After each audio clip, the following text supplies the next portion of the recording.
Mentah kasni si tarik banai banriu arajar arfusau. Lalek buram kaddu da ka basyu Thang ha Synrang jau Mawbah. Ya kila Ngut na ka juk klong Iing ki belangat ha ka pot syak bantua khandau.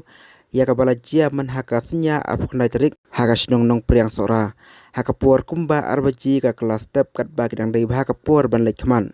Kini kila Ngut ki kentup ukpa ka Iing kata ibakan mau sing ai. Nyop san snem kerta nang ta ikemi ka Iing ikong bensi ratam riu snem kerta bat ulum lang ratam khat riu snem kerta ubadai ukun khat du jongki ha kani kasni lawan snolem ki bahieng basem ka snong ka thau bat ki marjan marpa nak benta ban senran bat ajing tengan lem ya kani klong Iing longsem bat nak kaleng ka kanhun SDRF ru ka balatrai borba ban sai yakimet nak ajing ban khandau kala ai ka kerkhu kerdo bat ki kentin snolem ya kani klong Iing. I'd like to thank you all for a job well done. Thank you for your hard work. Okay, before we proceed, idan ni sadar jong kini senang ngibat ni, an chicken tira. Let's go and see bara. Next time, malhoi, tidak tiket ni. Jadi, mungkin dia wan tak ni, dia tak ni senang.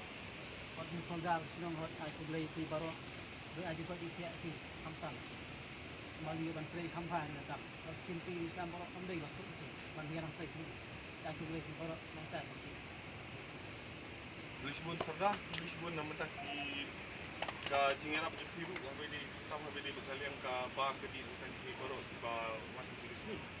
So boys, number one, thank you very much, job well done. Thank you SBRF, thank you SRT, thank you Saraf Police Station, the job well done.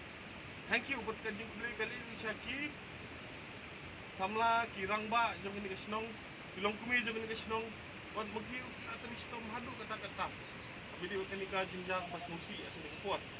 Okay, last but not the least, I thank each and every one of you, and also I thank God for giving us the strength to finish the work that is entrusted upon us.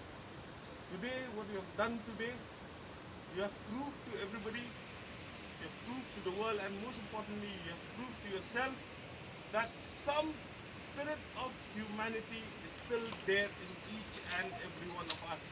Keep up the spirit, keep up the teamwork, and most importantly, keep up the good work.